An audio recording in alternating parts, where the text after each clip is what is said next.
Yeah, that opening sequence was like my first exposure to this at all. I had no idea what I was getting into, and I was just reading that as it opened, and I was like, "Ooh, okay, okay. We got Mars, we got Earth, we got an asteroid belt, we got people everywhere."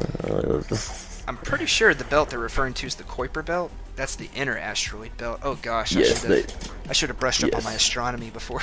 it is the inner asteroid belt. Yes. Okay, that's what I was And thinking. I was the inner thinking that was the Kuiper planets. belt. Yes, the inner planets have, or they say the inner planets are dependent upon those resources. You know, Yes. something else, kind of a question that I just haven't. That's something I've been wondering after watching those first two episodes. Is in that opening sequence, it doesn't say humanity has now colonized Mars. It says humanity has now colonized the solar system. Yes. The inner planets are dependent on the asteroid belt for resources, and that Earth and Mars are in the midst of a Cold War. So I'm like, is stuff going on these other planets too? Like, do we have people on like Neptune? Like, It would I have mean, been obviously nice you to don't have have some people on like, clarification on that. yeah, obviously you don't have people on planets like Jupiter, but You, I mean, it's Yeah. gas. but the gas has to orbit something, right? The sun.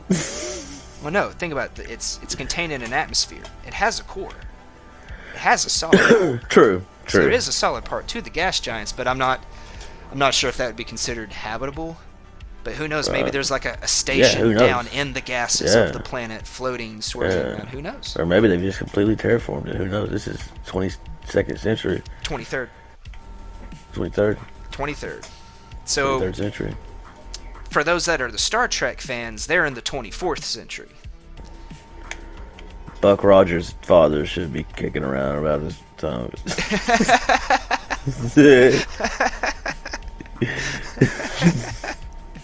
I don't know. I think we might be just past the part where we might see Flash Gordon going around with an army of winged monkey people trying to fight an evil galactic emperor. Flash. Savior of the universe.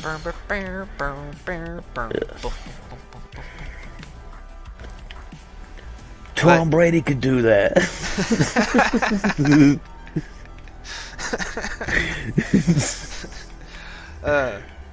But before we get into talking about the episodes and getting into all that kind of stuff, because we do have questions, like what we've been talking about, is anything going on these other planets? What else is going on? I want to mention that they have an absolutely all-star roster of characters here. Yes. Some of these names. Very pleasantly surprised. And maybe so, I was like, how have I not seen this, man? Like, some of my favorite actors, are in the show. I mean, You got Thomas Jane Hernandez. Yep. One of the ones I am most excited to see myself is and I really hope I do not mispronounce her name, Shora Agdashlu. She's Christian. She was also in X-Men 3, The Last Stand. She was in the Punisher TV show.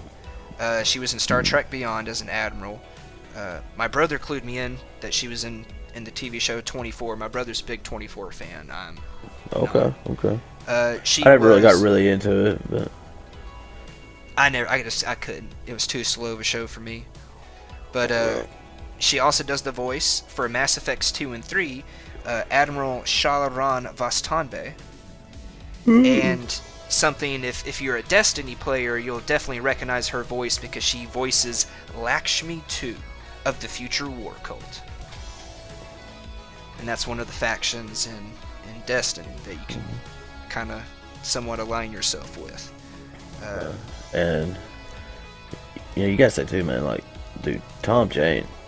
I mean, Tom Jane he made the Punisher a household name. Yes. Dolph was in the Lundgren may first hold the title for original live-action Punisher, but Tom Jane is the one who made it a household name. Yes. Where non-comic book readers became fans of the Punisher. Yes. He did Frank Castiglione. Good old Johnny Tower. AKA Johnny Tower, AKA Frank Castle, AKA the Punisher, AKA a living, breathing nightmare. And he does Detective Joe Miller in this show. Yeah. Kind of seems like a less violent version of the Punisher, more like an investigatory version of the Punisher. Yeah, but he's a very... There's a lot to that guy. That guy, I mean, there's a lot to that character, too. This Frank Miller, dude, or whatever his name is. Joe Miller? Yeah, Joe Miller. Yeah, there's... We get keyed in very quickly that the still waters run deep with this guy.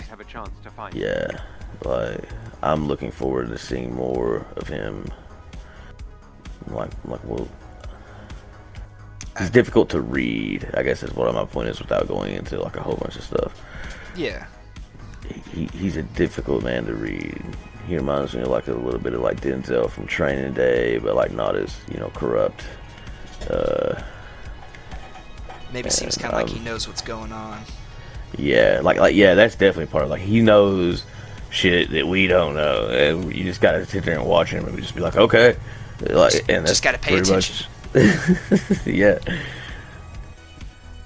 Also, his like new partner, who's kind of playing that same role as the viewer of like he doesn't know what's going on. That actor, I don't know his name. Jay Hernandez. He's been in a lot of. Yeah, Jay Hernandez has been in a lot of cop stuff. He was also in Friday Night Lights, and he was Chato Santana in the most recent Suicide Squad. He was El Diablo. Dude, he was really good in Friday Night Lights, dude. He played Chavez. Who, the real life Chavez, went on and fulfilled his dream of becoming a lawyer. And I don't have the exact location of the vault. So he got his happy ending. Yes, he did. He was also, I'm pretty sure he was in End of Watch. Yeah, he was in End of Watch. Gyllenhaal's partner. I'm pretty sure he was. I didn't look at his IMDb. I did not either, but I'm pretty sure that's him. I just kind of list off stuff I know the actors from. Right. And also, there's another cop movie that I don't remember what it's called, but it was him and Matt Dillon as partners, and they were kind of like the play-by-your-own-rules detectives who were always getting into trouble, and Matt Dillon was like the renegade guy who kept like getting in trouble for like using excessive force, but he was doing it to get results, you know, for like very heinous crimes. And then like later, what was his name? Jay Hernandez. Jay Hernandez. You find out that he's been like taking money and like kind of taking advantage of the fact that his partner is like so renegade to like keep heat off of himself. Like it was a pretty good little story. I just don't remember the name of the movie. If you know it, throw it up in chat. Let me know in chat, because I wouldn't mind catching it again sometime. Good film. Let's see here. Who else do we have in here? Because we got a lot of people. You'll be interested to know this. You know, Captain McDowell. Mm-hmm.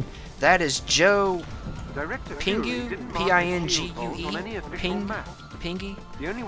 Not sure how you pronounce that, but he was in the Boondock Saints. We've seen him dozens of times. Is he? I'm just going to guess. He was Gino. Gino. Is that the one that got duped by Willem Dafoe in a dress? Ringside, baby. Yeah.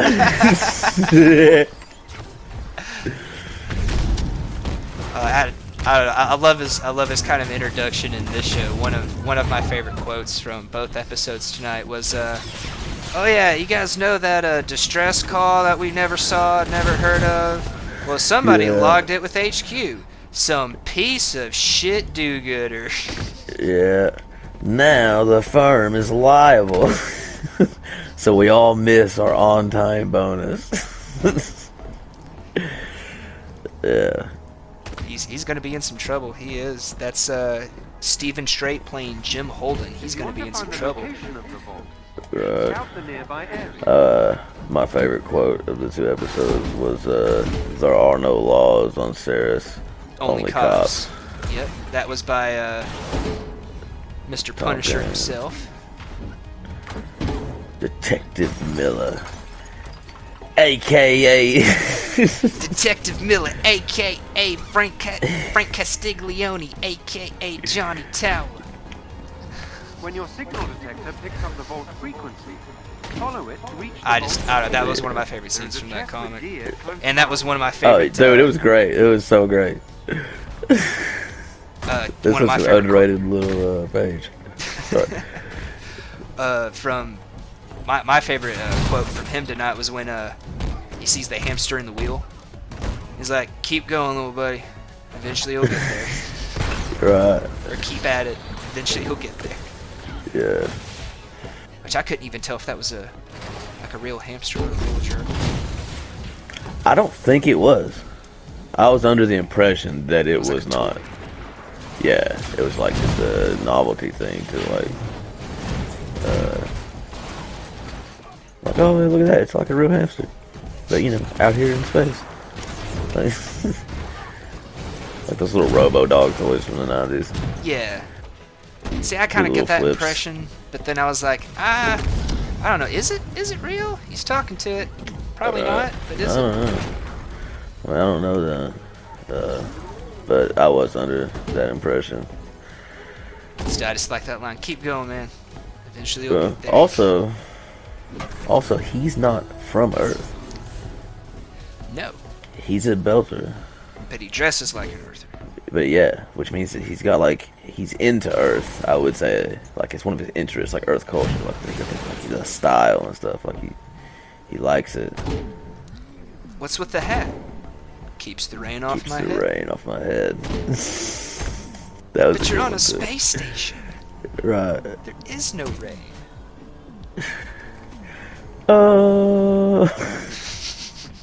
See that He to said me. it keeps the rain off his head. But there is no rain. Thanks for coming, Fuad. Look for a chest with gear nearby. Alright, coming up here to get this chest. Other people we have, though, we did mention Stephen Strait playing Jim Holden. This is actually, as far as I know, the first thing I have seen Stephen Strait in. Yeah, I don't think I've seen him in anything. I was trying not to look at IMDb's because I didn't want to, by mistake, catch any spoilers. Right. Any kind of reveals, because Yeah. they do put little blurbs up on the people's IMDb Yeah, pages. like you look up at. I've done that before with shows. Like you look up an actor and it's like best known for their death scene in this series. I'm like, fuck. Man, at least I know it's coming up 2 seasons from now. Right. Ah, shit. Man. But, it's your Jonathan Banks. I've seen him in a few things. He was the EXO that went crazy. Ended up shooting up Yes, the one computer monitor. I'm actually a big fan of Jonathan Banks. Okay, now he was in the first Sister Act, yeah. That I don't know because I haven't seen Sister Act in a very, very long time. Wasn't he one of the? I don't want to say thugs, but one of the hired hands of the dude that was trying to find Whoopi. Very possibly. As I said, I haven't seen Sister Act since I was like maybe 10. Yeah, I could not tell you. It's been a minute for me too. Yeah, they're doing a new one on Disney Plus soon. Really? With Whoopi? Yeah. Ooh! Apparently that I'll have to check that out. That's pretty good. I didn't catch the date, but they did announce it. Because when they did all those Marvel announcements, they did a bunch of Disney Plus announcements too. Ahsoka's getting a series on Disney Plus. Okay. I take it you're not a fan of Ahsoka. No, I like Ahsoka. I don't really like what what Disney through Star Wars and somewhat through Marvel is doing with certain cultural things. Oh, okay. And I've heard a lot of rumors about the Ahsoka show, and I'm kind of in a holding pattern of waiting to see if any of that is true. Hopefully it's not. Also, while I did like Ahsoka Tano, coming out of the Star Wars Clone Wars show, I don't see exactly why she necessarily became as pivotal as she did. Right. But you know, I don't. They've been going back and doing a lot of changes to Star Wars lore. So, in my opinion, Star Wars Legends should be called Star Wars Retcon because that's pretty much all they did. Right. Yeah. Yeah. I'm grumpy about my Star Wars fandom. I understand. See, I myself, I have only recently really, like, truly gotten into Star Wars, and I've been watching things in, like, timeline order. Yeah. And I am on, like, season 2 of the Clone Wars, so that's where I'm at in Star Wars, so, like, that's Star Wars for me. And so, like, at this point, Ahsoka is like, oh, yeah, like, she's just, like, a really cool character. Yeah. She is a pretty cool character. A lot of my gripes with Star Wars come from the fact that, you know, oh, cool, I'm older, I've grown up with Star Wars, grew up with the original trilogy. I was starting to get out of elementary school into middle school when episodes 1, 2, and 3 came out. You know, Star Wars was getting big, it was getting popular, it was getting really awesome. And then I get older, cool. Keep in mind, I'm reading books. I'm reading the books this entire time. I've got technical guides to vessels and vehicles from Star Wars. Like, I'm that big of a nerd when it comes to, like, the ships and the space battles and stuff like that. Right. But yeah, and then, you know, getting out of college, cool. I'm out of college for a while. There's gonna be a new Star Wars trilogy. Awesome, cool. And then just, like, go back and completely obliterate everything I grew up loving and knowing. That's kind of my big gripe with Star Wars. And there's the villain, guys. You saw him. He just kidnapped somebody out of that cage. The villain of the game. Theo. But back to our... do a DLC where he turns and we kick his ass. I was talking on Rewind and Renerd. I was like, guys, no, you just keep your eye. He is going to be the ultimate bad guy of the game. Just you watch. Just you watch. It's gonna be him. Right. Like, we're gonna get some raid later on. We're all gonna have to join up across the world and fight together at the same time. And you know, there's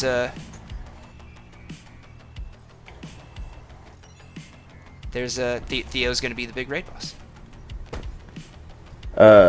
You know, I was gonna say too, there was a couple of long things that kind of slipped my mind for a sec. You know, they also announced the Ant-Man and the Wasp, the third Ant-Man movie. But no, it's a movie. My bad. Quantumania. Yep. Where they will be introducing Kang the Conqueror. Mm-hmm. I'm excited to see how that goes. Probably my favorite Avengers adversary in the comics. I love Kang the Conqueror. Huge fan. He's one of my more favorite, but with them introducing the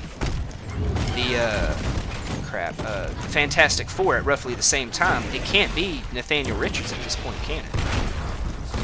Well, I don't think Kang's actual identity is a big mystery. The whole thing with the Nathaniel Richards thing is only a theory. Oh, so it's never been established. I thought that was... No, his identity is a mystery. Like, there's also a theory that he's a descendant of Doctor Doom. That was the main one for a while. But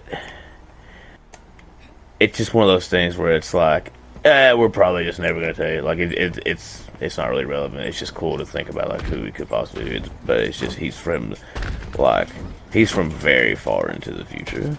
Very far into the future. Is he farther than 88 nerds per hour can carry him? I don't know if that's a good enough fuel source. Right. Only one way to find out. So let's see, we've talked about Joe King, Jonathan Banks, Stephen Strait. We've talked about Thomas Jane, Jay Hernandez, Shore Agdashlu, and I really hope I'm saying that right. We do need to mention somebody that is a new contender coming out of Regina, Saskatchewan. And as we all know, Regina rhymes with fun. And that would be... I had to get one in there. But, right. that's Alex Kamal, played by Cass Anvar. Which, I get the distinct feeling that I'm supposed to know who Cass Anvar is from something other than The Expanse. But again, I didn't look at IMDb's, just trying to make sure I avoided spoilers as best as possible. And I don't know. Do you know anything he's been in? I don't recognize him, man. I really don't. I just get the feeling looking at him I should recognize him from something I've seen before. Maybe it's his singing voice. Right. Also, I was gonna say too, Jonathan Banks. Most people probably know. I'd say he's probably most well known for his role as Mike, the private investigator on Breaking Bad. I did completely forget about that. Which he did an awesome job at that. He's also the landlord in Puff Puff Pass with Danny Masterson.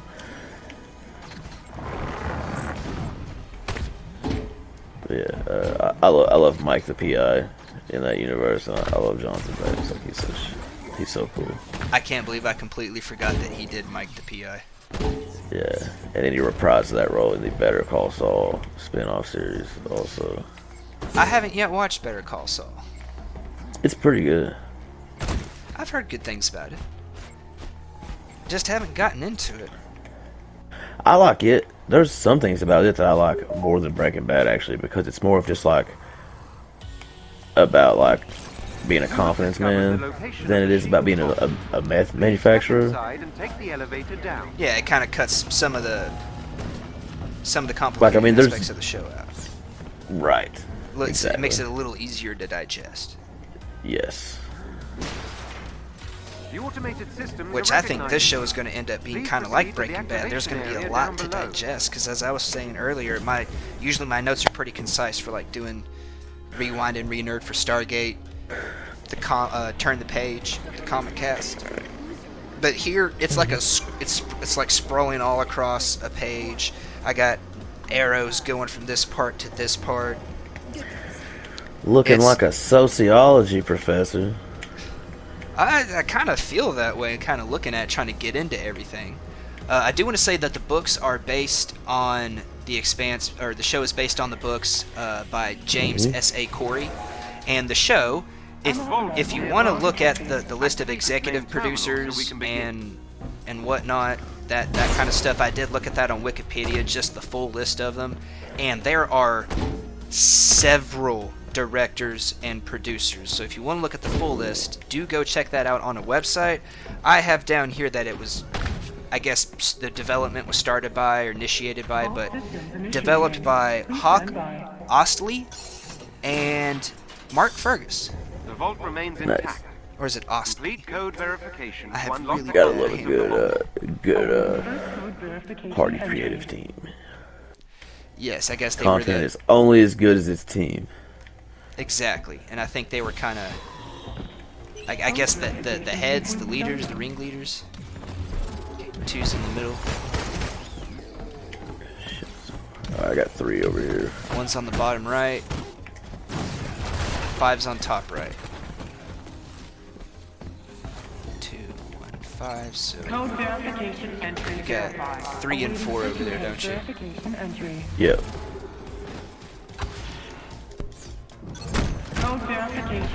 Dude, I was in a vault yesterday with Cap, and I'm like running around all these numbers, and I'm dodging, getting shot and all this stuff, and all of a sudden I was like, man, what am I doing? I'm Captain America, and I just like pulled my shield up and charged through everything. It's like, to hell with this. I'm more of a Hulk Thunderclap, kind of like that. Oh yeah, dude, I love the thunderclap. It's definitely the most satisfying ultimate, in my opinion, on this game. The Hulkbuster's pretty good, but the Thunderclap edges it out. The Hulkbuster is pretty sweet. I do like it a lot. Oh, one more Especially person. once you get the Magnum missiles. Yes, the L1 R1 ultimate ability of it. Now, something I do want to mention before we get too off track here. We also have Shed was played by Paulo Costanzo, and I know him from Royal Pains. I want to say he was in Eurotrip. Yes. Yes, That okay. guy is in Eurotrip. Here's He Paulo is also Costanzo. in a few other movies. I like him well. He was a pretty funny comedian in the 90s. Like, what's interesting is there was, like the Judd Apatow team of comedians. Yes. I know you may not be like I don't know how you feel about them. I know there's some of them that you're not the biggest fan of. But they're like that team, and then you have like the SNL 90s like Adam Sandler team of comedians with like Chris Farley and all them. Well, they kind of had like their own little team going in like the early 2000s, and it was him, and then I don't remember the other guy's name. He had like it's a very unique name, but he was the main guy in Eurotrip, the main character. And You mean like Tom Green? Oh no, Well, I know Tom you mean Green. the guy that was wanting to go on the trip to see his girl.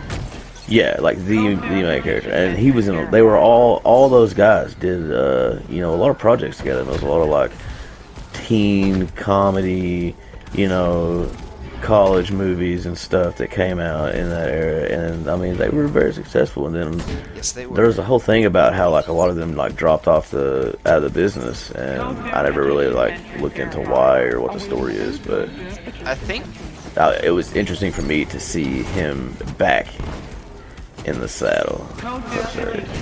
I'm very glad to see him back in the saddle. Comedy, from what I understand from people who are bigger into comedy than I like comedy, but it's not my main thing. And for Right. people that I know where comedy is their main thing, I've heard that, comedy kind of comes in and out. Like, you'll see, a comedian do a whole bunch of stuff for a couple of years, and then, you won't hear at him Yeah. for a couple of years, and he comes back, I don't know. I guess maybe the style of comedy kind of goes in and out. Yeah, it does. But he was in Royal Pains, and he was pretty funny in that, so... Yeah. we get to see him even be a little bit funny in here as well as heroic. Yeah, I'm looking forward to seeing more of him in a dramatic role. He's done a pretty good job so far. I've liked it. I'm ready to see his character do something a little more than just be afraid, but I think he's going to come into his own here in a couple episodes. He's going to start to have to step up, and it's just going to kind of continue on with his character. Go ahead and finish this guy off, and then I'll get back on the pad.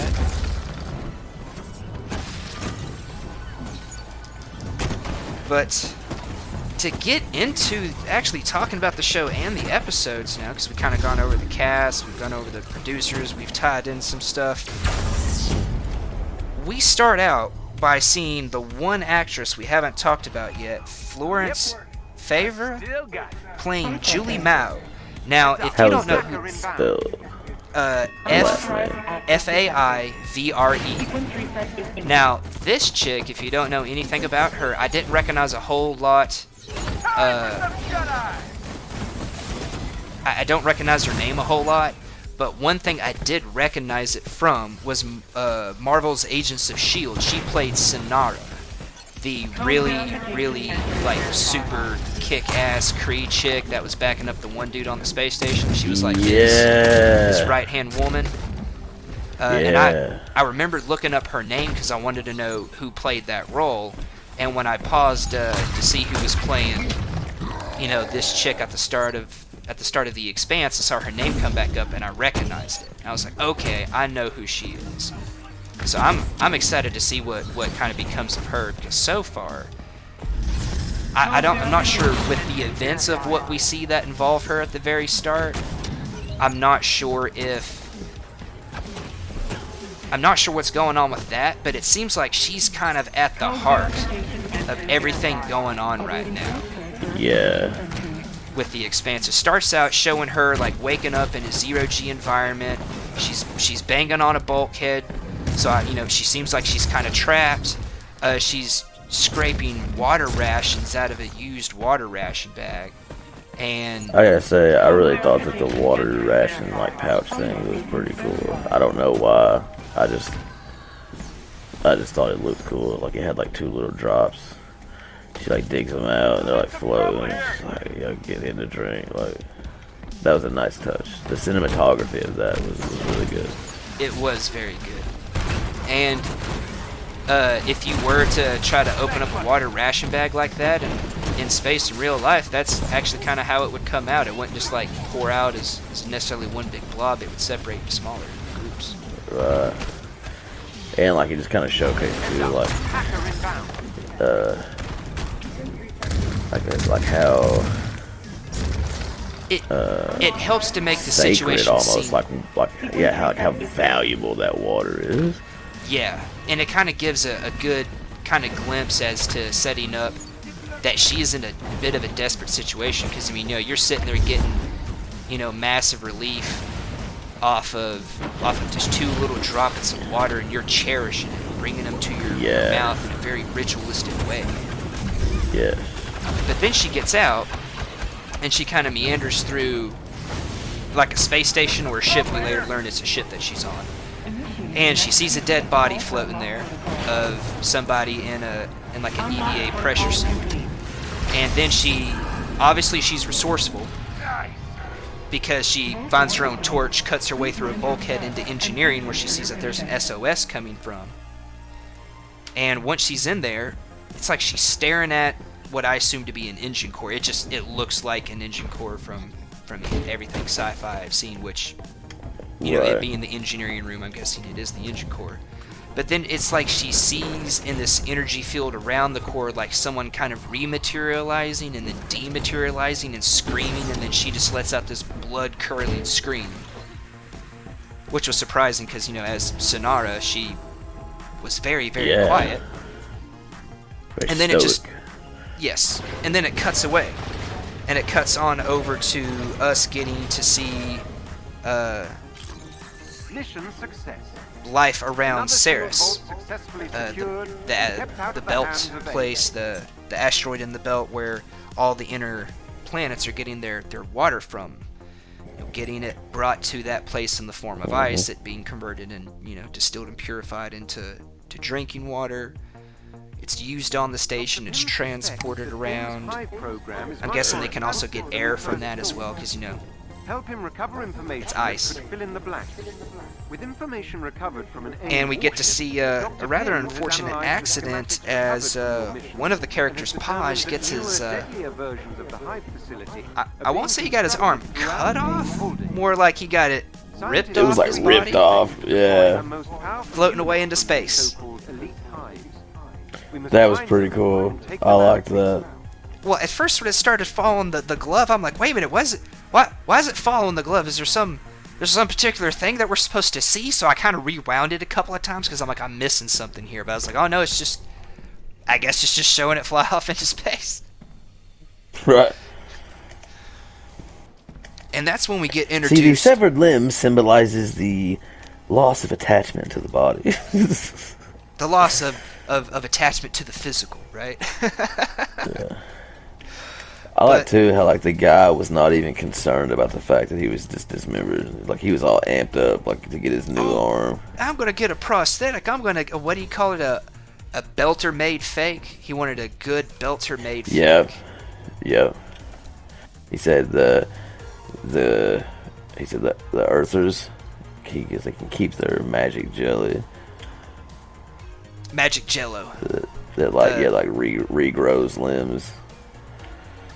Yeah, biogel that helps the limb regrow, so you don't need like prosthetics and whatnot. But he was all excited for it because he was going to be getting all these bells and whistles in the arm because he had so much service. He was like, I'm getting temperature, sensation, density shifts, everything, man.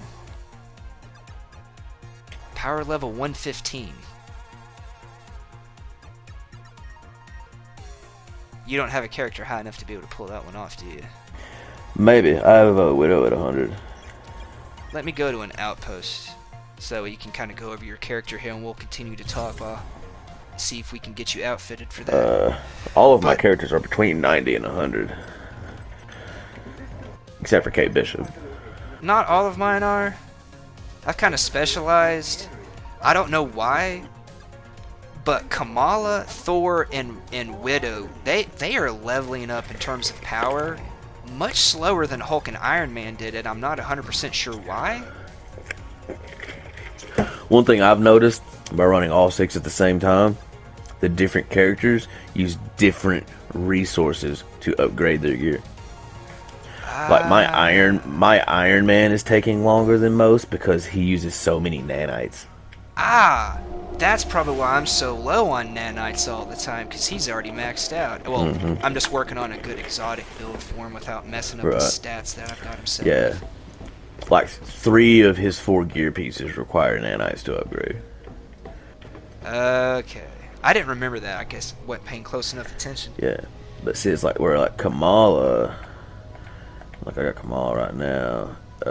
It's nanotubes and nanites. Then there's catalyst and I think Widow takes plasma and catalyst and plasma is looking like Kamala. She's got 2 gear pieces that use that.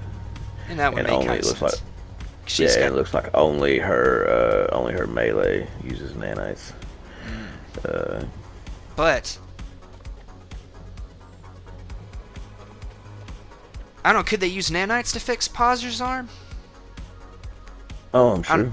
I don't even know if they have nanite technology. Maybe that's what the biogel does. Maybe that's why they call it biogel, because it's got nanites in there to kind of facilitate growth of the tissue in the limbs in the gel.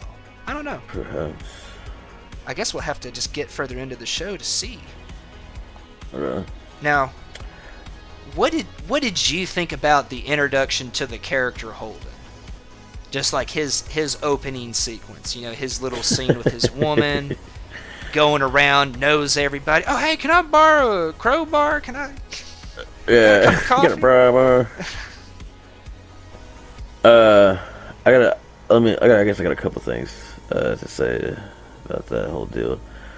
Number one, I gotta say this: the whole like romance scene.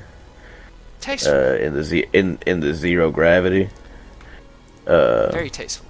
In the movie, Thank You for Smoking. There's a scene where they're in like a marketing meeting with a film company, and they're talking about doing a space movie, and they're trying to figure out how to like get subliminal stuff about cigarettes in the movie. And yeah, they were one of their ideas that they pitched, which was a comment on the the ridiculousness of like Hollywood and big corporations and stuff, was like Brad Pitt and Angelina Jolie doing a 0G scene like that, and then like him lighting up a cigarette afterwards, and then like to actually see a form of that in a show was pretty funny to me.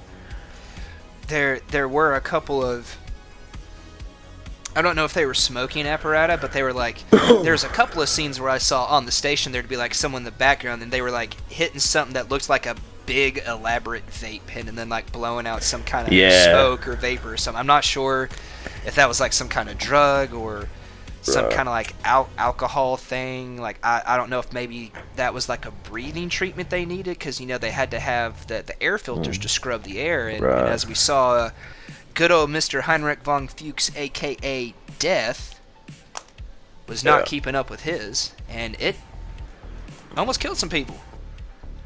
Caused a fire, I think, and in a pressurized area. Fire bad. Fire, like worse than opening the door to the outside almost. Ooh, I got the liquid cool suit for Iron Man. Ooh, nice. That's pretty cool looking. You outfitted?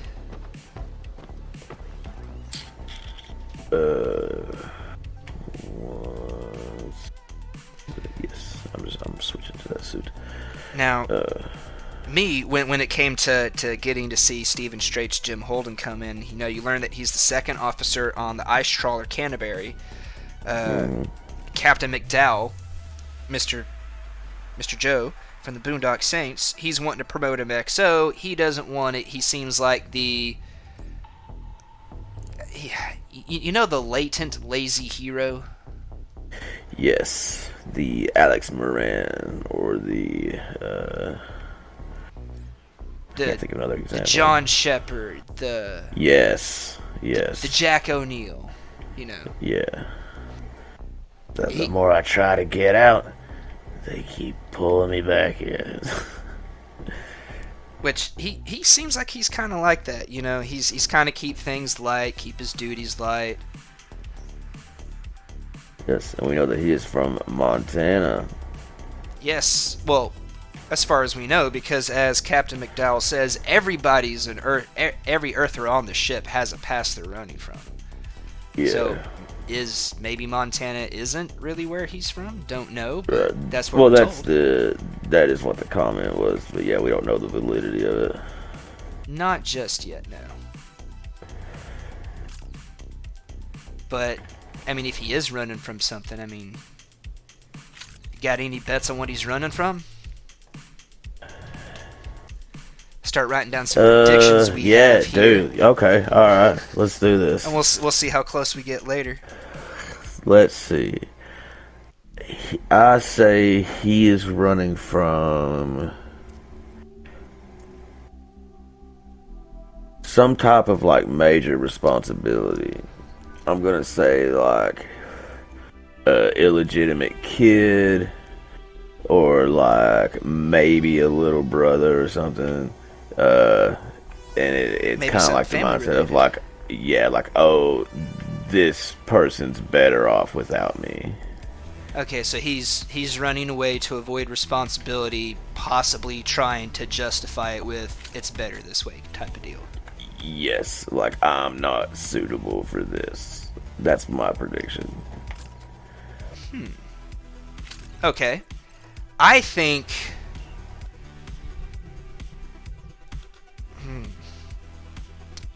Honestly, I think he's running from a military past.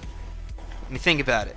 He's on an ice trawler out in the middle of BF nowhere in space, and BF nowhere in space is way more BF nowhere than anywhere on Earth.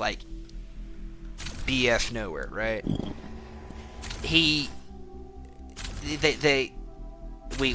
do need to kind of get through the shows here, but I guess we'll just kind of do that as we go through. But when they get the distress call, when they pick up the distress call, they don't know where it's coming from. Captain McDowell's like, "Oh no, let's go make our on-time bonus. This has got to be pirate bait. It's way out from the shipping lanes, way out there. It's pirate bait. They're not listing any kind of signature or who they are or anything like that."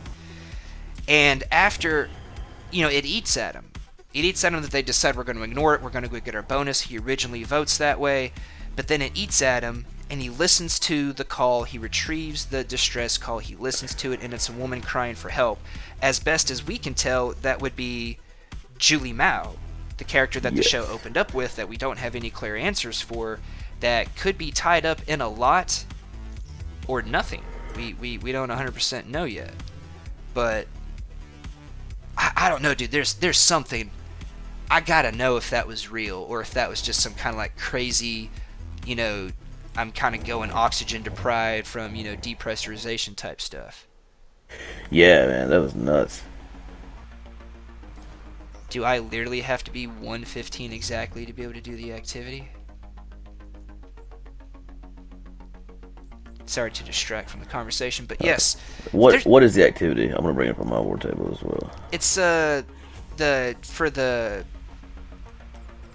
what is it? For the reigning supreme thing, we have to beat the Desert Hive Elite. And it says we got to be 115, usually if you're within a couple of power. Oh, okay. I'm pretty sure that one does +5 on once you're up to 95. Okay, it says -2 for me for 115 because Hulk's 117, and it says the currently equipped power has a level that is too low. What's yours? Okay. Hold on. What's your power? That's why I say we need to get you low. Okay, I'm currently on Iron Man. It's 94. Let me switch because I know Widow's high enough to do that mission. Okay, I'll wait for you to swap. That's But what it was. It was our combined power was. there's something going on. I gotta know if that thing with that engine core, if that was just her hallucinating, going insane from being, abandoned, or what happened. But she is on a ship that pops up with all three different kind of storylines that we've been tracking, right? Yes. So there's something about that ship specifically, or there's something about her specifically, or something about whatever crazy crap is going on that ship. Because she was described to have joined a group of real smart kids in college. What was it? Big Mouse, Big Ideas, or something like that. Yep. But anyways, back to Holden. He decides to go back. He's the piece of shit do-gooder that made everybody lose their on-time bonus. Yep. And he's the one that reports it to HQ. Then they got to go back, right? Yeah. From that, see, that's what makes me think it's a military thing. He couldn't ignore it. It was eating at him. That's what he told. That's what he told Naomi Nagata, which chastised me. I did not write down what lovely actress plays that part, because she's absolutely badass. Right. It could possibly even be like a super specific thing. Like he could have been in the military and been involved in something that ignored a distress call at some point in the field, and it went bad because of it. And maybe that's something to do with the eating at him, or it could just be a general, military code. See, that's what I'm thinking. Now, if it was because they didn't respond to a distress call, the opposite kind of happens here. Yeah. But anyways. And how? Oh yeah, but that's what I think. That's my theory with him. He's running from a military background. I don't know if it was a mistake or just what, but something went wrong. You think he's running from major responsibility? Right. So we know that maybe it's like what I just thought of too. Another possibility. Yeah. Maybe he's running from a court-martial or a dishonorable discharge. Maybe, but why would you have to run from Earth? I don't know. Maybe it's a one-world military. Well, I mean, if our girl, Miss Agdashlu, Miss Christian Avasarala, is any kind of indication of what the Earthers' military and government is like, she's pretty ruthless. We have located another She's pretty ruthless. It starts out introducing her with her grandkid. Take it offline. She seems like a sweet grandma. And then the very next scene, I've got to go talk to somebody, sweetheart. She's torturing a dude using gravity. Yeah, that was cool. That was cool. And that was also really harsh too. Real harsh. Yeah, no. Dude, just imagine that. It's like you're getting stretched apart, just hanging there. Yeah.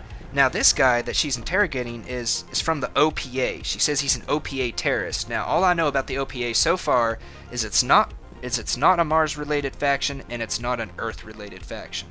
So I'm not exactly sure how they're mixing it up, with the Belters. I'm assuming it's something in the Belters because we see some Belters representing tattoos, and it has like OP and then an Anarchy A with a circle around it as the colors, as Thomas Jane calls them. Which is kind of, this contention is kind of where his character and Jay Hernandez's character comes in. This is where Joe Miller, Thomas Jane, or Dimitri Havelock, Jay Hernandez, you kind of get to see, it's a little bit before this actually, but it plays in. You see them seeing a guy preach to a crowd, a mob, essentially, about how the Earthers and the Martians have been living off the sweat of the backs of the people on Ceres and the Belters, that the Belters do all the work. They, mine the stuff, they build the tubes, they this, that, and the other. You have been downtrodden. You have been abandoned. Now it's time to rise up from the ashes. To emerge from the shadows. For riches, For honor. For the clock. For the For la hermandad.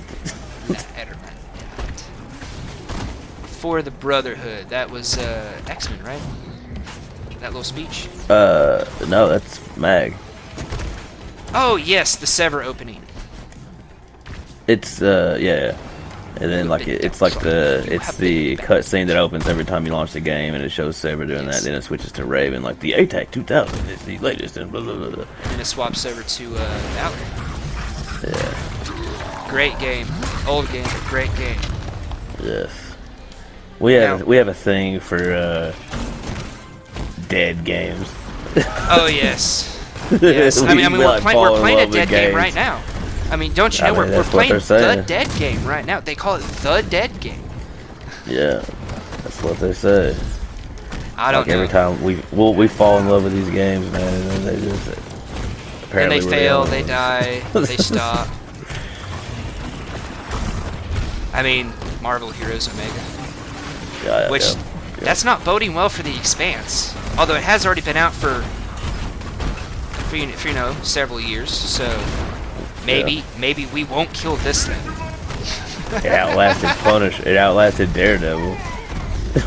Oh gosh, yes. Jessica Jones had three seasons, didn't it?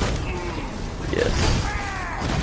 But with the Expanse, when we get to see this crowd being lectured to by this guy, Thomas Jane and his buddy are kind of just going through. They're watching the crowd. They're cops. It's Havelock's, you know, he's new, he's from Earth, he's got to learn the ropes, and Miller's supposed to like train him and be like, you know, his kind of guide, his educator.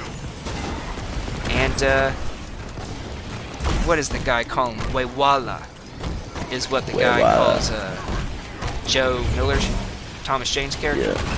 Yeah. And as we learn, that means, yes, traitor to my people. Now I have to wonder, is that traitor to the people of the speaker, the orator, or does that mean that he betrayed his people?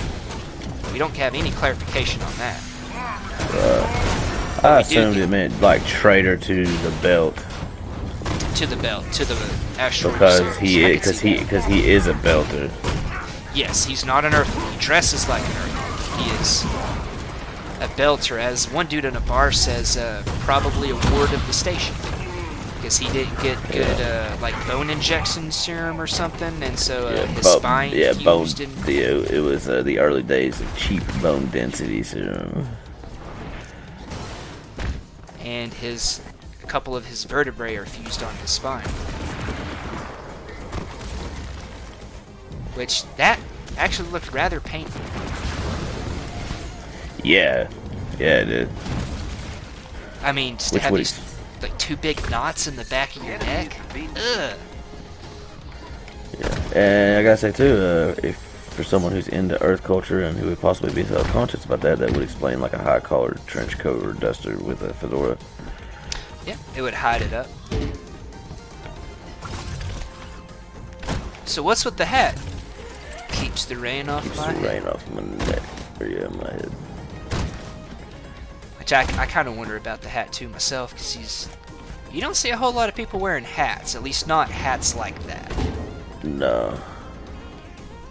Now, of course, as he's taken Dmitri Havelock around and showing him the ropes, ends up going into the station, bashing a dude's face into a counter. Havelock makes a quip about, are we supposed to beat up the suspects? And that's when your favorite quote comes in. On Ceres, there are no laws. Only cops. Only cops. We are entering one of AIM's higher tier. And I thought that was a pretty powerful statement too. It kind of shows, I don't know, I get the feeling that his character is more of a chaotic good character, kind of like Batman. You know, he's willing to cross the line. He's willing to get on the dirty side of the law if that means keeping people safe. Updating your HUD. Right. But, I mean, we'll still have to see, because Havelock has raised an eyebrow at him a couple of times. And Miller has, I don't know, he does seem pretty unpredictable. right? Oh yeah, yeah. Openly taking payoffs, bashing bad guys' faces into counters, and then at the same time, oh, you're not really as much of a gangster as you think. If you were to get involved with the real gangsters, they'd really mess you up. Cuts him loose. Now go on, get out of here. Yeah.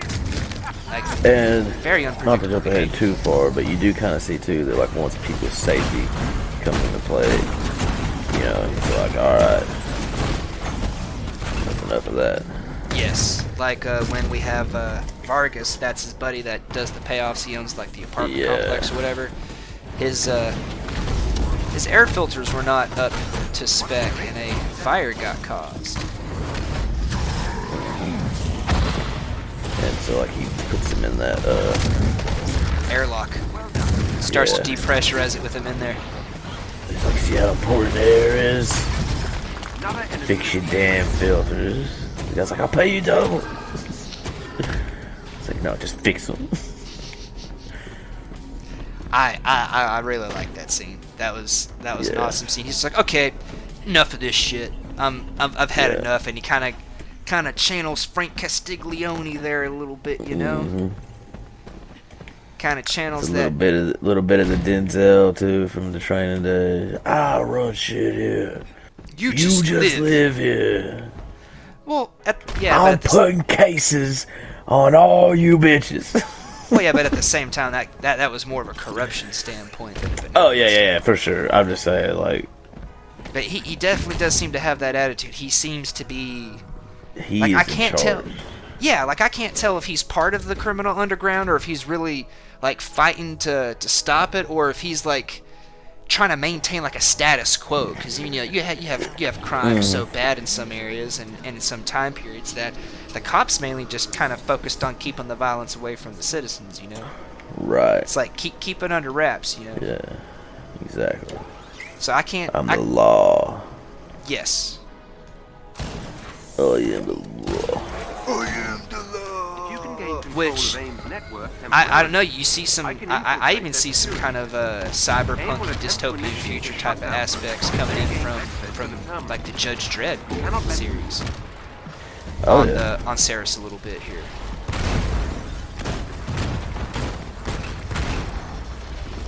Just kind of like a ruthless when it comes to criminals to a certain extent. Like we haven't actually seen any kind of punishment for criminals, but I'm inside AIM's Yeah, we really haven't.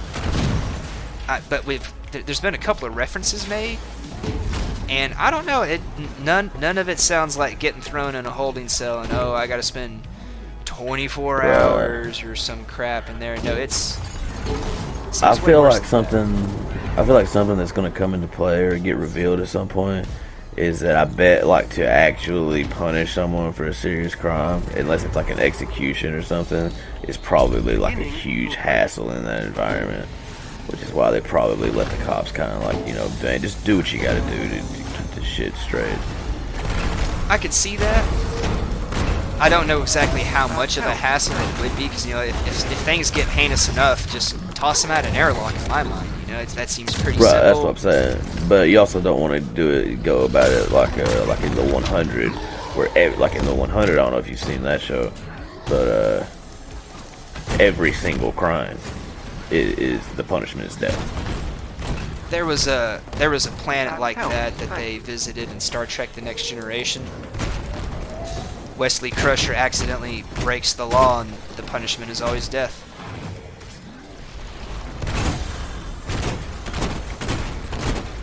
But that is, shutdown protocol is I don't know, Which, maybe it is that extreme. I don't know. that help. I know in the 100, it's a means of population control. And Well, I don't- simultaneously it's a crime deterrent. Okay.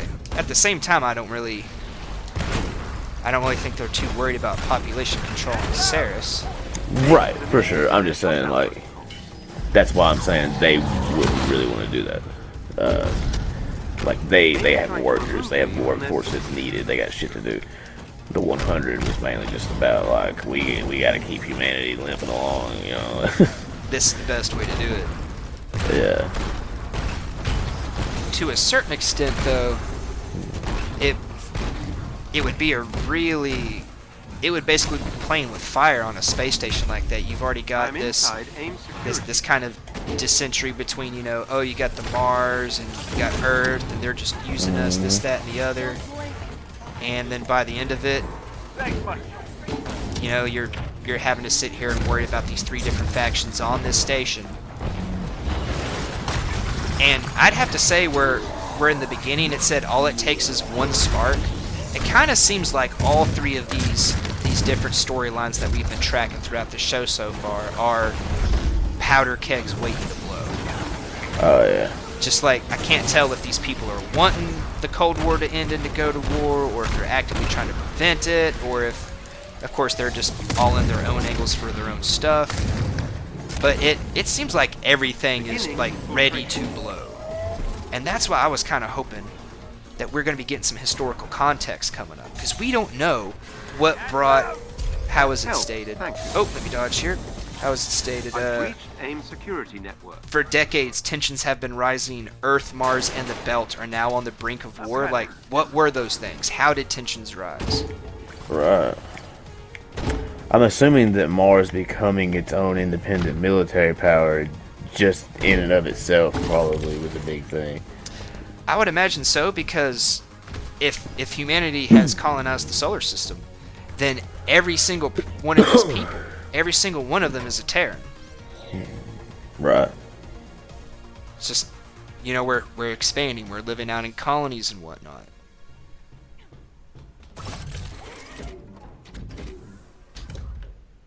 I don't know. This hive boasts I don't know, it's something we're gonna have to top-tier keep track of, because I definitely need some context. I need to know how things got to this point. Yeah. But speaking of a powder keg waiting to blow, from all 3 of our stories here, Mr. Joe Miller gets to be popular. He gets all the hot cases, you know, and a new Earth partner, you know, all in the same day. Mm-hmm.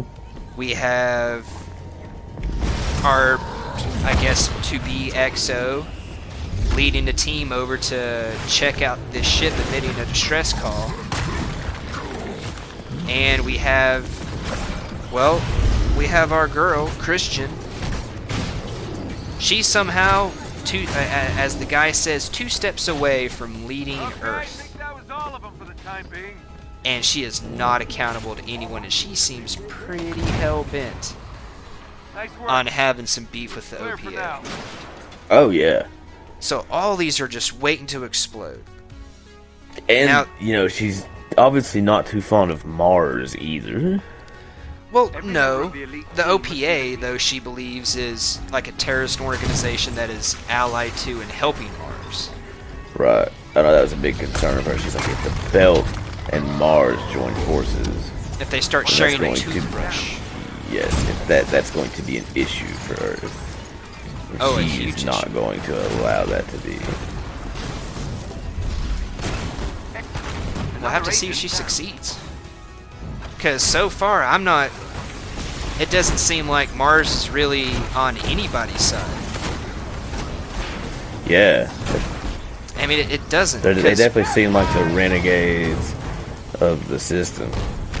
I'm Yeah. not so sure about renegades, but we definitely have a discussion coming up on that.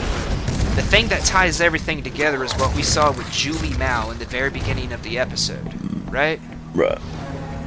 Now, I don't know if it's related to that weird crap with the engine core, but Joe Miller is put on a case to find her and bring her home because she's embarrassing mommy and daddy, which are apparently some kind of like rich, high affluence earthers. And the name of the ship is the Scorpula, or the Scopula. Now, this ship is the ship emitting the distress call that's picked up by the Canterbury. And when they get in there to rescue somebody, the ship is empty. It's got a transmitter on it that's emitting a signal that is just a general SOS not tied into the ship. The ship is disabled. And the beacon is made out of Martian tech.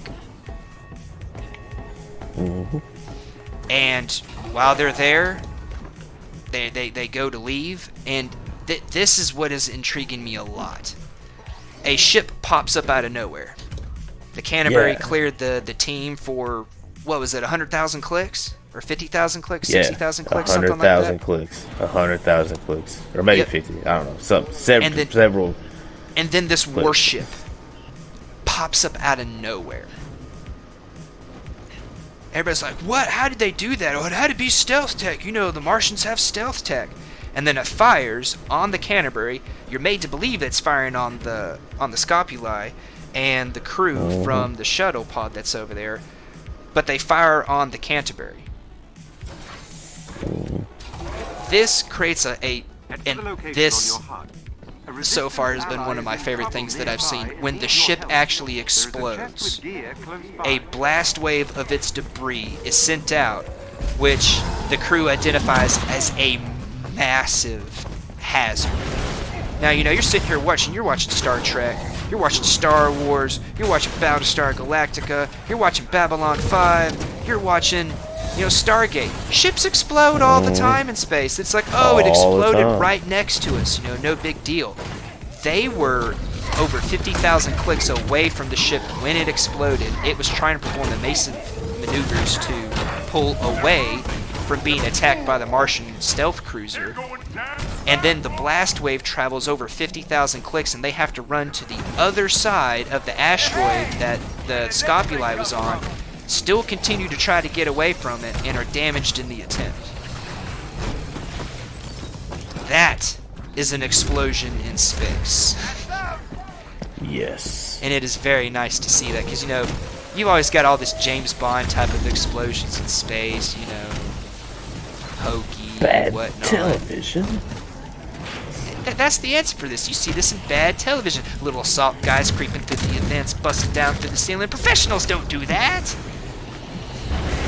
Get a spaceship explode. It's no big deal. Pieces just disappear. Space explosions don't do that. It's like it just sits, you know, it explodes and the pieces just kind of sit there like in Stargate. You know, the pieces of the ship are always very I know close exactly to what each you other. mean, for sure, yeah. But just that whole sequence, the fear, the, oh my gosh, we gotta run, everybody strap in.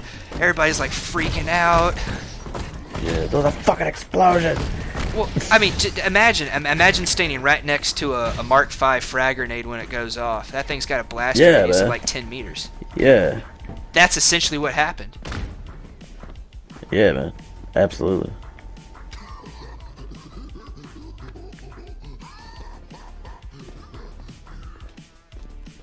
I don't know, that to me was really cool, and the way the explosion happened, really and truthfully, all you kind of heard, and this is how it would be if you're really close to it, like close enough to not get vaporized by the explosion. You hear this like wubbing sound, this just rapid for a brief second, Right. and that's, I don't know, that was really cool.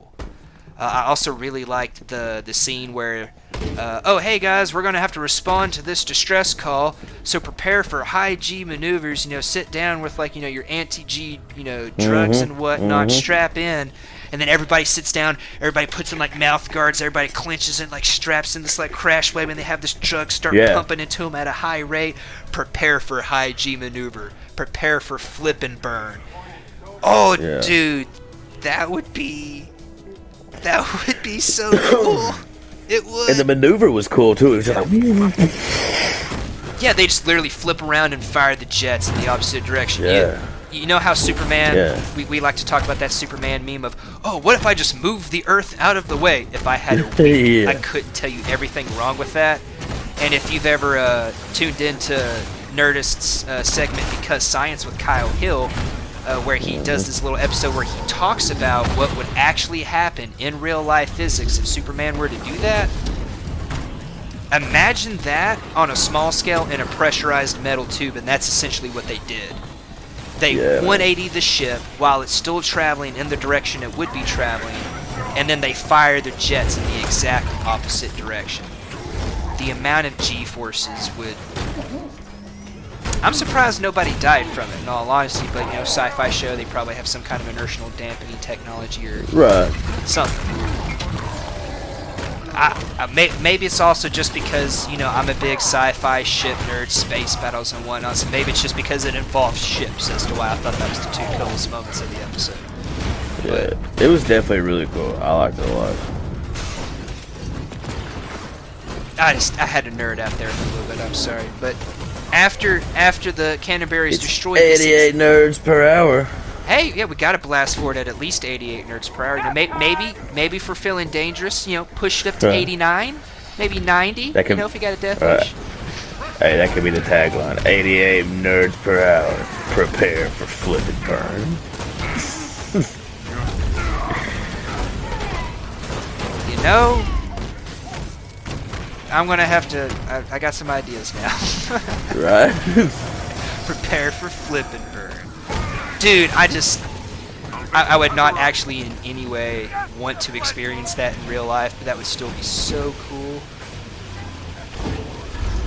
Just, I don't know. Oh, yeah. You know me, the more scientifically accurate we get, the more I'm probably going to nerd out somewhere. Oh, yeah, for sure. Okay. What are we supposed to be doing in this room? Defeat all targets, it says. I don't know. I'm starting to think that might be some type of a glitch. I don't know, Because we got a bunch of dudes over here. Yeah, no, I'm just saying, like, because we were, like, defeat all targets. Usually that's, like, an elite team. Maybe we already busted their shields and we weren't paying attention, because, I mean, we've been having this awesome podcast. Possibly. Now, I do have a question for you. What did you think? Because I just to give you guys some context, I got Vinicio into Stargate SG-1 for the first time. He kind of looked at it like Star Trek. Oh, it's just a show where they're wearing costumes and firing, like, you know, what was it you called it? And I don't hate Star guns, Trek. like little pew pew kind of thing, you know. It's supposed to be a big, powerful weapon. As a disclaimer, I would also like to say I do not hate Star Trek either. I didn't mean to say you hate, but you weren't. I know. I'm just throwing that out there before I get hit with like a hurricane of, you know, like fine. emails. Okay, you don't want to deal with a hurricane of emails? Fine, I got something for you. Who's better, Picard or Kirk? I'm partial to Picard, but mainly because you I'm heard more it of a here, Patrick. folks. 88 nerds per hour, the official statement by story_mode_live_gaming on YouTube and Twitch. Vinicio del Toro thinks that Kirk sucks. It's Sir Patrick Stewart. Yes, it's Sir Patrick Stewart. Yes, a knight, queen.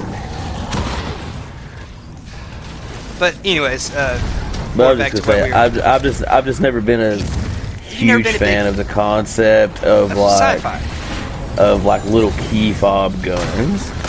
Like, I can't blame you. You know, the Zat Nicotel, it does emit a rather I do like unintimidating sound. The Zat has grown on me, but like the little like things in Star Trek, man, like the phasers, little key fob things, yeah, and they're just like, hold on, let me set it to kill, like. Okay. I mean, I'm not gonna go into a whole big thing about how you're going up against wildly varying types of life forms, but you know, just not a fan. I get you. But this is why I wanted to ask, what did you think of the starship scenes? I like turn the and burn, starships. the shuttle dude, I thought pod, they were really cool. the cargo ships in the beginning. Yeah, I liked them. I did like the starship scenes. The whole flipping bird thing was definitely a noteworthy moment in the series or in the episode. The whole attack when they got attacked by the rogue ship or whatever, and the Canterbury was destroyed. Like, that was sick. That was really cool. Be honest, did you think they were firing at the scopuli and the shuttle pod? Oh, absolutely. That's what I thought too at first, and then when they flew right past, it hit me. They weren't. That wasn't their target. Their target was the Canterbury, and then they're like, "Canterbury, get out of there! You got incoming!" Oh yeah. Honestly, I thought it was like a big. I thought it was gonna be like a big conspiracy like an Edge of Darkness style conspiracy of like they set the bait up and all that.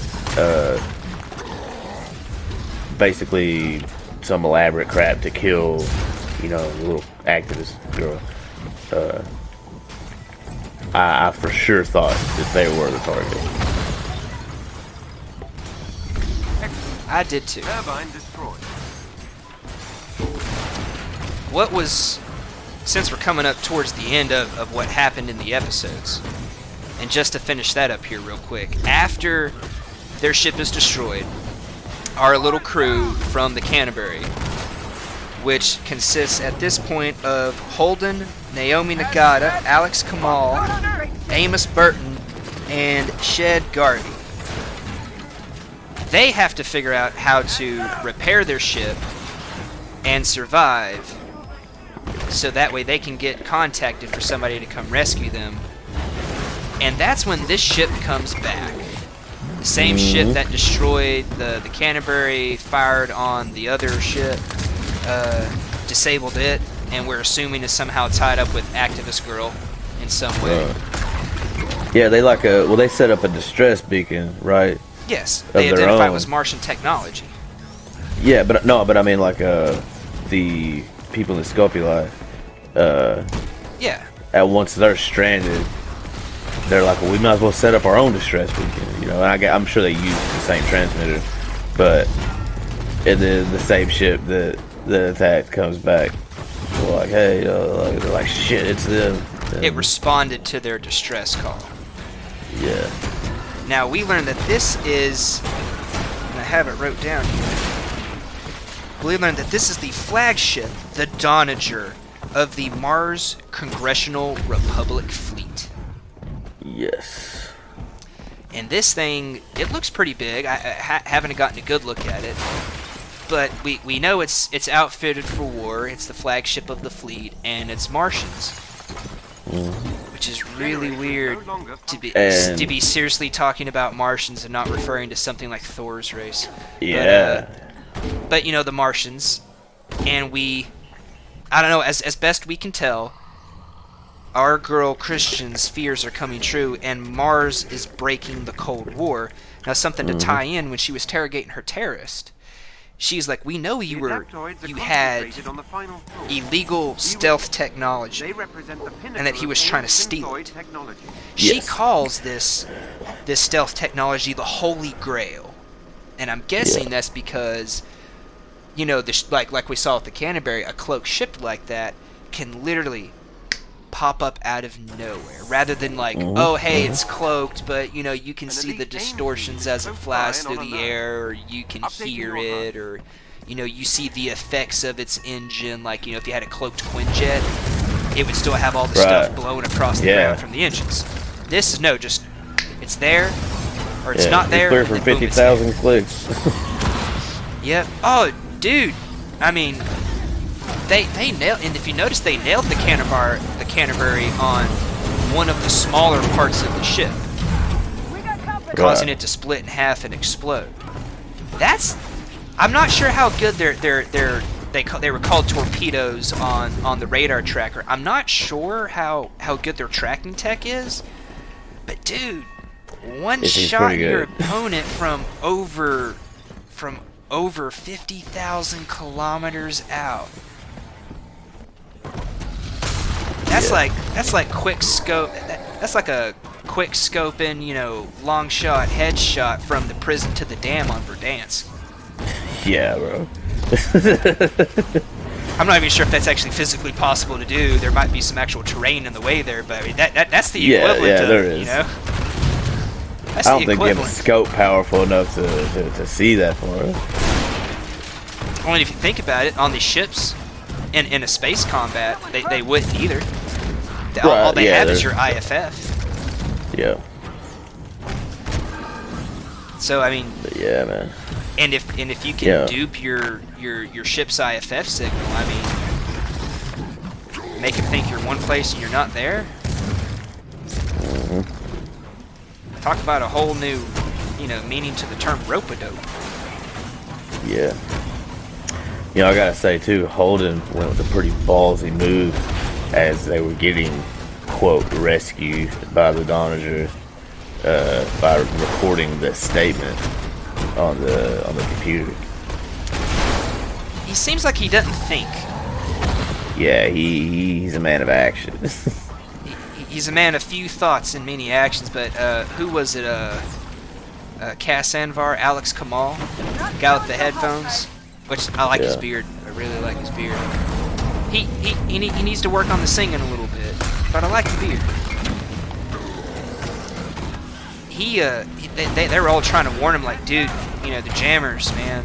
But he didn't catch it, and essentially that signal was received and jammed by the ship that's probably coming here to kill the him. Donager. It's like, dude, their jammers are definitely within range. They're right there. Like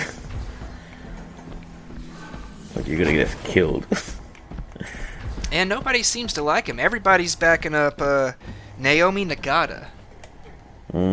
Which I'd have to agree. You know, she seems like she should be the next captain. You know, and she definitely seems to be the most capable. Yes, and I really like that. I really like that. She's the one actually like giving orders that are saving lives. And if you pay attention, there's a lot of times, even in Star Trek, why didn't my music stop? And how long has it been stopped for? Every member of the elite team must be defeated. But the engineer is usually a person of action, real smart, real decisive, like even in Star Trek. And a lot of times you'll see the engineer like Geordi or B'Elanna or Spock, not Spock, Scotty. They'll come up and they'll be like, hey, you know, Chief O'Brien was the same way in DS9. They're like, hey, we need to do this, and that. Let's get moving. She definitely has a good plan of action around her. Whoosh. Iron Man and Hulk and Benicio coming back. I think you should keep Holden as a second officer under her command, but I don't know. Holden, I think we're going to see Holden come into his own because he's got to redeem himself. Because he reported that distress signal and got everybody to go on a rescue mission, he got his entire ship and crew except for 5 people killed, and apparently a woman that he was comfortable with how things were, but feels a bit more strongly than he was letting on. Yeah.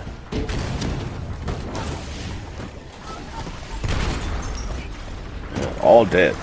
All dead. All dead. All the dusted. Captain, you know, I mean, everybody. I don't know why the captain didn't try to eject the ice. I guess there just wasn't enough time. But that was a brilliant move. That's why I'm excited to see more out of Holden later on when he kind of, I guess, comes a little more into his own. Because when he was like, you know, eject the ice as a shield. Yeah. Yeah. That brilliant move. Yeah. They probably would have taken minor damage at that point. Yeah. And then you just had to go to a meeting and justify your actions to the shareholders. Another agent. Well, why did you eject our ice? That's if the Donager had let them get away, because, I mean, face it, all it would have had to have done is just fire a second volley, then what have they got? Oh, yeah, for sure. I'm excited to see some more of the warfare that comes up later on. Apparently, maybe they could have, like thrown out an ice shield, stopped the first volley, done a real quick flip and burn, and only killed half of the people. I know, because your engine core would have been hit, and that's death for your whole ship. That's why in Star Trek, whenever something happens to the warp core, they're all immediately like freaking out. Think about if you were on the Normandy, right? Let's go to Mass Effect here, right?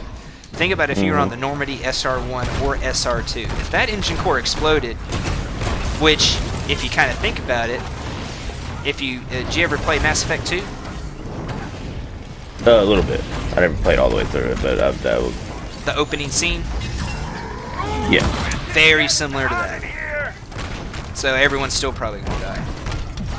Because also, the thing that's so extreme about a flip and burn is that when you flip, the first thing you do is you're immediately killing all of your momentum inertia in that other direction to go in reverse. I mean, think about it. You wouldn't have the Millennium Falcon type of, you know, oh, I'm just going to kind of, you know, slow down, stop, and then, kick back in like it's a motorcycle. Analyzing stolen No. intel we acquired, You would have to Right. turn your ship around to fire Shield all of learned your that jets in the Scientist opposite Supreme direction to be able to perfected slow her down. cloning technology. We believe she has managed to create That's something I've replicas always of that some I of the find Avengers' really cool most about dangerous at least the foes. space sequences in here. These superpowered lieutenants of AIM are too much of a threat. But still, Julie Must be Mao, dealt at the with. end of it all, Good work. Joe Miller's I will case to stand find there her, for any embarrassing new mommy and ties daddy that leads him appear. to the Scopuli. Holden and his crew came across the Scopuli, and Christian is worried about Mars, who is apparently breaking the Cold War like she suspects and starting open conflict. There's a lot spinning, and we don't Oh, have any yes. answers. We do not.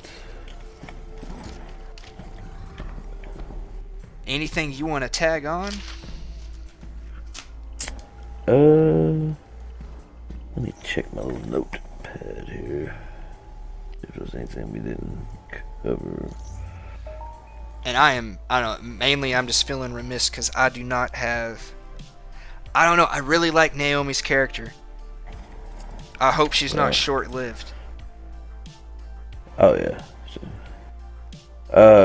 There was one note I just put, what is Mars like? Like, I Mars? really want to know. I want to see what Mars is like with this people living on it. Did you Like, you remember the first the opening of the first episode before they flash up the title? yeah. Well, if you noticed, they had the red planet on there, and it started cropping up with like a colony slowly starting to build. Yeah. Yeah, for sure. So I'd imagine looks still somewhat similar to that, but not so dissimilar that, like, I wouldn't expect to go there and see it looking like, lush and green like Earth. I wouldn't expect that. Right, for sure.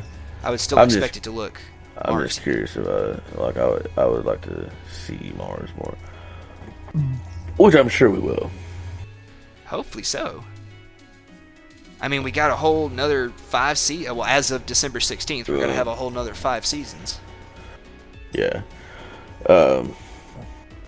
I really thought that the disfigurements of the Belters was a nice touch.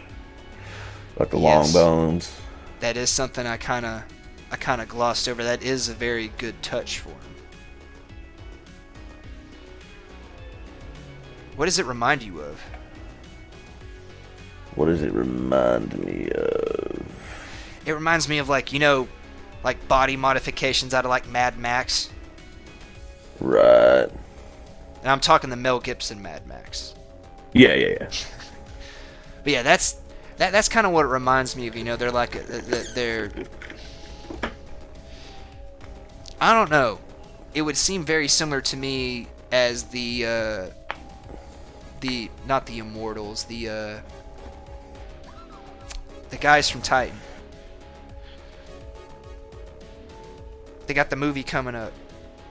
The Eternals. The Eternals and the Dissidents.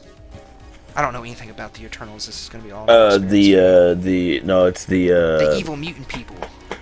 They're called the Deviants. The Deviants. Thank you. It seems a lot like that. Right. Like, you got a lot of like weird kind of macabre kind of body modifications going on too. And plus, you get to see some cyberpunky type stuff pop up in there. Right. Unless, I know. Well, no, because we haven't. Well, we're never gonna get to. Man, we're never gonna get to see Paja's arm, dude. That's just hitting me. No. Yeah. We're never gonna get to see Paja's arm. There is no Paj. I was so excited for that. I wanted to see what it turned out like. Oh well. I'm sorry, Paj. But that is going to do it for the cutout version of the episode of 88 Nerds Per Hour. We are going to continue to stream here for just a little while, have some of our own little after discussion. You might see some of that crop up in the vid. But all in all, chat, tell us what you think in the comments of the video. Post up, in the discussion on the streams. Email us. Let us know what's going to be happening. What not what's going to be happening. Don't spoil it. But if you haven't ever watched it before, what are your theories? If you know what's going to happen, don't spoil anything, but I'm not gonna cry foul if you kind of trick us and mislead us and have a little bit of fun with us. Right. I do want to say thank you everybody for coming and watching, and do tune in next week for December 20th, where we will do the next episode of 88 Nerds Per Hour. This coming Friday on the 18th, we'll have the next episode of Rewind and Renerd. I do know on Friday, December 25th, Christmas, that weekend I will not be doing a Rewind and Renerd. I don't know at this time if 2 weeks from now, on the 27th, if I'm going to do an 88 Nerds Per Hour. I may just take a bye week for both episodes, kind of keep it the same. I may do the 88 Nerds Per Hour since I had to delay the start of that bye week, catch it up to where I wanted to be with the other show, but I'll let you guys know a little closer to that. Just do know on Christmas I will not be doing an 88 Nerds Per Hour.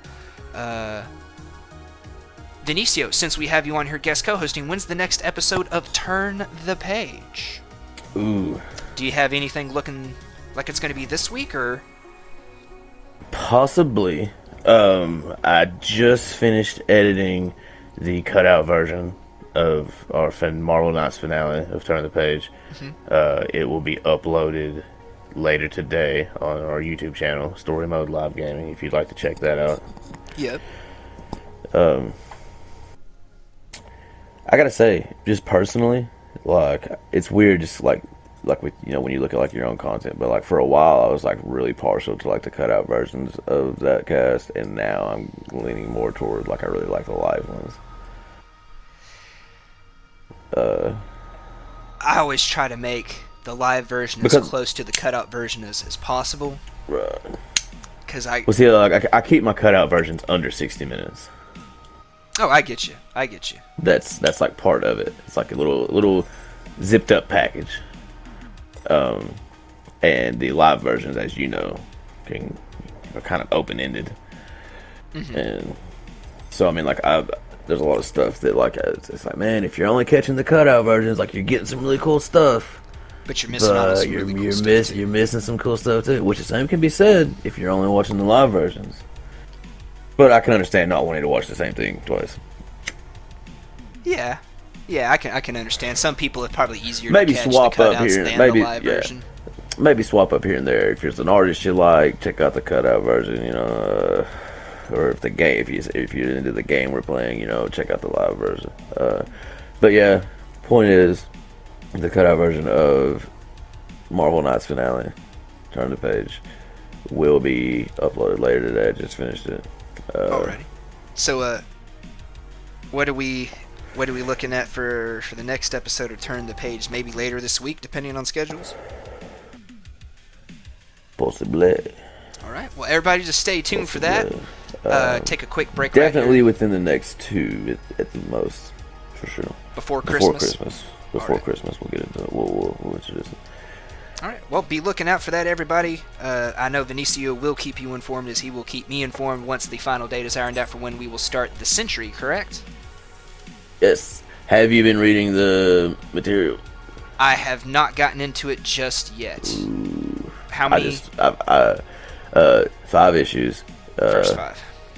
Yeah, they're in the library. Also, it's just the 2000 series by come on, Paul Jenkins and Jai Lee, the duo that did the Inhuman series, which was our inaugural cast for the true Blue fans from day one. Yes. I think I actually missed that when I came in a couple episodes later. Started catching up. Right. But, yeah, so, like, they do really good work. But, yeah, it's the 2000 series. First appearance of the Century. When you go on the Marvel Unlimited app, when you click on what you think is the series, it'll say it in the description. The very first appearance of the Century. So, like, you can't really miss it. Gotcha. All right. Something I do want to recap here real quick is, so far for theories, we have that Holden is running from major responsibility for Vinicio and running from a military background for me. I'm also going to go down on the whole Mars situation, and I am going to say they are breaking the Cold War because they have learned that Earth, the UN, has been secretly experimenting with stealth technology of their own. You got any theories? I'm going to say that they're doing it because they found out that the Earth, dun dun dun, is flat. No, not really. Oh, dude, I have this whole little spiel to go on about that. Right. Yes. Let's see. All jokes aside, any theories for upcoming stuff? Yeah.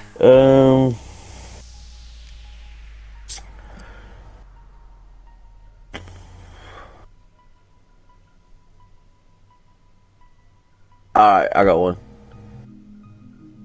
I predict that the 5 survivors will defect to Mars. So you think that Holden and his team will defect to Mars? Okay. Yes. Defect to Mars. Alright. Something I do want to keep track of. At this point in the show, who do you think the technical real bad guy is? Ooh. Like, I know we're getting to see different aspects. We're getting to see some Belters. We're getting to see the UN. We haven't gotten to see anything from Mars' perspective just yet. Really, the only person that you could say is a bad guy at this point is Christian. I forget the last name. Avasarala? Yeah. Our girl? I mean, she's torturing people. Or possibly the OPA. The terrorist group, yeah. That's really all the cards we have.